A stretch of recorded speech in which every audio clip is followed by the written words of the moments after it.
Good day to you and welcome, I'm Mikarization, and today I'm gonna show you how the Scholar of the First Sin, or Dark Souls 2 Scholar of the First Sin, perform on my laptop. So, on the left you can see my rig.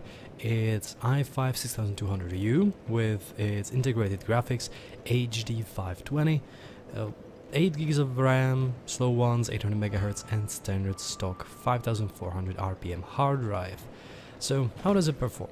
Right now on the top of you can see my FPS, which is low because of the recording, of course, as everything running on this kind of processor and integrated graphics has somewhat an issues with it.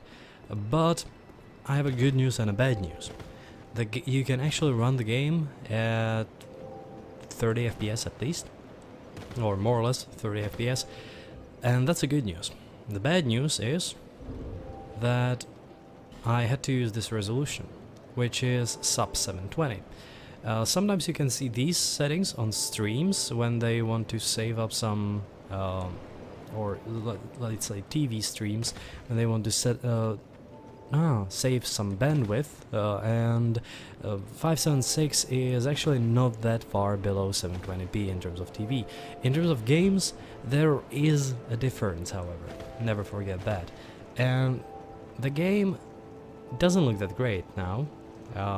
It really looks a lot better on 940M because you can run it at 1080p and maximum settings, but in here, lowest settings possible, and 1024 to 576, so 576p, and as you can see, everything is on the lowest possible.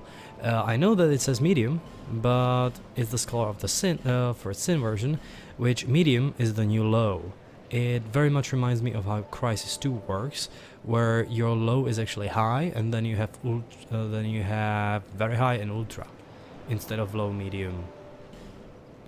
So this actually runs okay, I think.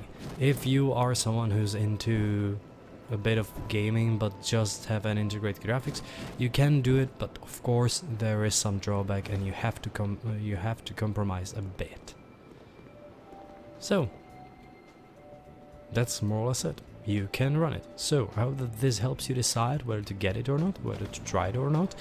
30 FPS is achievable, however, on these low settings. And, well, thanks for watching, and see you next time.